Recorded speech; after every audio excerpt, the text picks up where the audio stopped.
Coming up on Network Africa. At least 6 people killed in mudslide caused by heavy rains across eastern Uganda as River Nile burst its banks. 23 people killed after a gas tanker explosion in Sudan.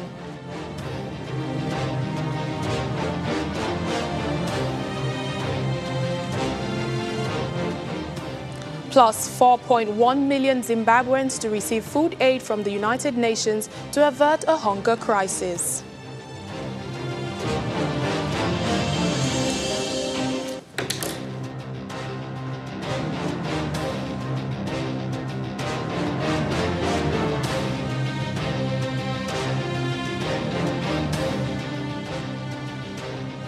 Hello and welcome to the program. I'm Layo Adegoke. We begin in Uganda, where at least 6 people have been killed and nearly 50 are missing in mudslide caused by heavy rains across the eastern Mount Elgon region.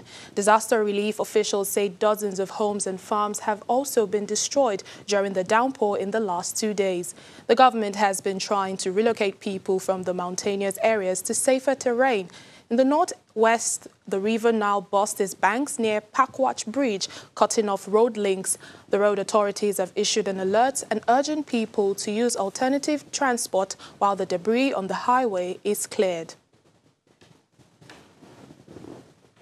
More than 1 million people in East Africa have been affected by flooding after higher than normal rainfall. Rain-triggered disasters, including flash floods and landslides, have killed at least 250 people and affected some 3 million people across the region in recent weeks, with about half of the deaths occurring in Kenya. Homes have been demolished, crops destroyed and roads swept away, hampering relief efforts in far-flung areas. The East African nation is experiencing heavy rains due to climate change, which had caused loss of lives and destruction of property. According to the Kenya Meteorological Department, the country is witnessing rains of up to 50 to 100 millimeters in a day in some areas. Kenya's capital, Nairobi, is among areas that have been worst affected, with the city's weak drainage system exposing residents to floods and destructions. Meanwhile, in a tragic turn of events, a teenage girl has died after trying to save a man who was drowning in a swollen river in Kenya. Rescuers have retrieved the body of 19-year-old Anne Unduku, who fell into River Kandisi on Ongota Rongai on the outskirts of the capital, Nairobi. Miss Unduku's mother says she was responding to the cries of help of a man who was clinging to one of the bridge structures under construction. The man survived, but as she tried to save him, she fell into the river.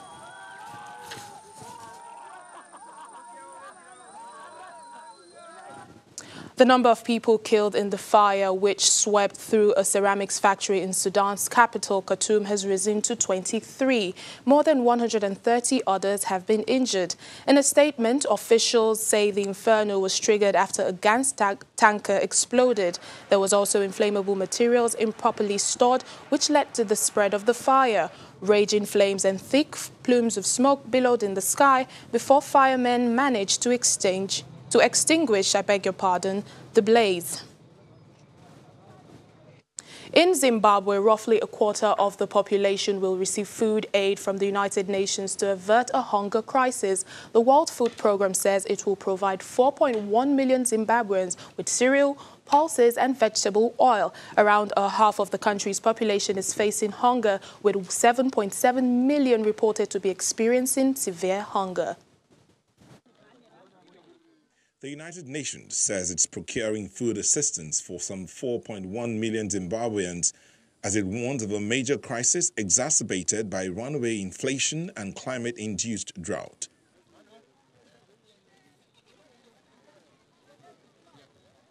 Once the breadbasket of southern Africa, Zimbabwe is grappling with shortages of food, fuel, medicines and electricity. We are facing the worst hunger crisis in more than a decade. Half of the population, 7.7 million, is food insecure. And WFP will nearly double its current assistance to reach 4.1 million people next year. The WFP says it will procure 240,000 tons of food aid on international markets, including purchasing maize grains from Tanzania and Mexico and pulses from Kenya and possibly the Black Sea area. Zimbabwe has only had 1 year of normal rainfall in the last 5 during growing seasons, drastically affecting harvests. This is all part of an unprecedented climate-driven disaster gripping southern Africa. The country has experienced normal rainfall in just one of the last 5 growing seasons. Below average rainfall is again forecast for January through March 2020, which is the main growing season ahead of the April harvest. And that is, of course, what we call the lean season right before the harvest comes in. State media reported last week that Zimbabwe's President Emmerson Mnangagwa's government will scrap its plan to remove grain subsidies next year, a move it says will protect impoverished citizens from rising food prices. Now let's get back to one of our main stories. More than 1 million people in East Africa being affected by flooding. We have Kenyan journalist Abby Agino joining us now for more on this. Thank you so much for joining us, Abby. Thank you for having me.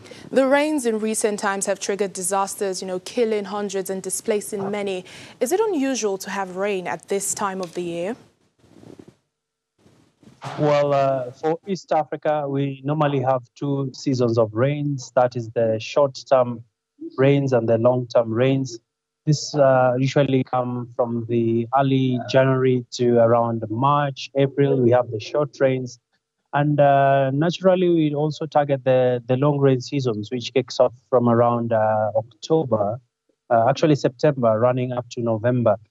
For this year, this is a bit unusual. The level of rainfall currently in the region is quite something that most of the East African nations did not expect. And it has really led a lot of weather forecasters to really go back to the drawing board just to try and understand what could really be happening in the region. Yeah, it has been far heavier. The rains have been far heavier than usual. So what are the, experts saying is the reason for this? Perhaps climate change?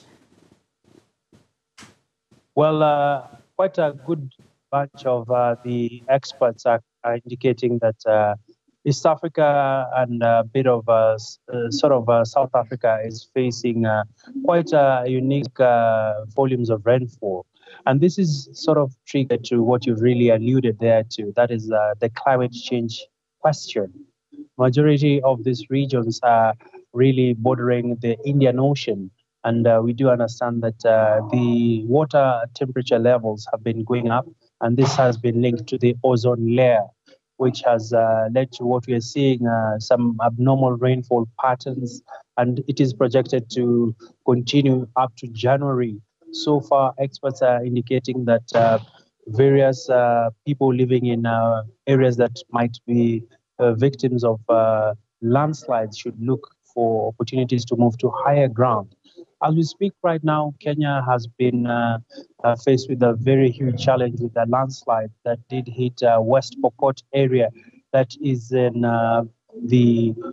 actually the Rift Valley area, Rift Valley region, which did see quite a number of lives being lost. Close to 52 lives were lost owing to a heavy downpour that occurred in that region. So right now, experts are indicating that we should brace for more rains. Even as we speak right now, it's very cloudy in Nairobi. The rains are expected to pour any minute from now. Right. So the experts are saying even till January, we should expect more rains in Kenya. What is the government, doing to prepare for this? So far, the government, through the Ministry of Devolution and Planning, they've been able to come up with a disaster recovery action plan. This is basically a plan that the government is working closely with the administrative units in the country. That is, in other terms, it's known as the county governments. So far, the county governments are getting support from the national government when it comes to evacuation of people that have been affected by the long rains.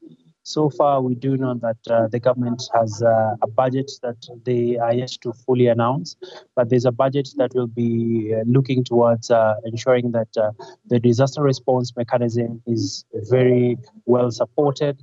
At the same time, we have support from different agencies like the United States, as well as various players that work closely with the Kenyan government. But what we do know so far is that the government is looking at various options because the water dams cannot hold these waters that are coming in through the rains. There's also a lot of challenges when it comes to just trying to address big issues that are affecting the country. This, of course, is a majority of the rivers have burst their banks, taking away the usual water flow. So there's a lot of mapping happening right now. There's a lot of disaster response mechanisms in place to accommodate displaced persons. And the government is in good position when it comes to disaster response. Just 2 days ago, there was a person who was actually affected by the rains in an area known as Thika, which is the central side of Kenya. And the government was able to send in a police chopper, which was able to rescue this. It was quite a dramatic affair, just to show you the extent of the floods. And the flood system, the flood system is also being put to question. Various county governors actually really pushing towards opening up of the drainage systems, because one of the biggest challenges here in Kenya, to be precise, is there's a lot of littering happening, which clogs the drainage systems. When it rains, the water is not able to flow, and as you know, Mother Nature will take its course. And that's why we are having this situation in the first place. So for Nairobi, which is the capital city of Kenya, there's a lot of activities happening around just clearing the drainage system and, of course, ensuring that water flow is well organized and it is well handled. Okay, thank you very much, Abi Agina, Kenyan journalist, joining us there. Thank you so much. The late President Robert Mugabe's lawyer says the veteran did not own any of the properties listed as being part of his estate in an article published in a state-owned newspaper, but he did own vintage cars. The Herald newspaper reported that Mugabe's daughter, Bona Chikoworo, wrote to the Master of the High Court in October, listing her father's estate as including $10 million in a local bank, 10 cars, 4 houses in the capital, his rural homestead, an orchard and a farm. However, Mr. Terence Hussein said none of the properties listed were in Mugabe's name, as the Glenlawn and Mount Pleasant properties were registered in the name of ZANU-PF, the ruling party. He says the 10 cars are a vintage car collection, which frankly had value only to Mr. Mugabe. The former president, who ruled Zimbabwe for 37 years until he was ousted in 2017, died in a Singapore hospital in September at the age of 95. According to the World Health Organization's World Malaria Report 2019, the number of pregnant women and children in sub-Saharan Africa sleeping under insecticide-treated bed nets and benefiting from preventive medicine for malaria has increased significantly in recent years. This year's UN report focuses on malaria in pregnant women and children. In 2018, an estimated 11 million pregnant women were infected with malaria in areas of moderate and high disease transmission in sub-Saharan Africa. As a result, nearly 900,000 children were born with a low birth weight. It is the first time that the World Malaria Report focuses on malaria in pregnant women and children, because they are the two main target groups, the two population groups that carry the brunt of disease. By highlighting it in this year's World Malaria Report, we hope it also helps drive the attention of the countries, of the funders, as this must be our #1 priority. It is a critical step, reducing disease and death in children and pregnant women towards elimination. It's an ethically imperative to ensure that no one dies of this disease that is preventable and entirely curable, and children and pregnant women carry a disproportionate burden of this disease. So in order to make progress in our global fight against malaria, we do need more resources. We're short of what we estimate would be required to achieve our globally agreed targets. But it's not just about funding. We need political commitment, and political commitment from the endemic countries themselves that translates into increased domestic funding. We need improved coordination among the different partners. We need better guidance from WHO, and we need better use of data to drive action. Still to come on the program. A Nigerian startup seeks to revolutionize healthcare with a new mobile app for patients to get virtual access to medical professionals. That's in a moment. Please stay with us.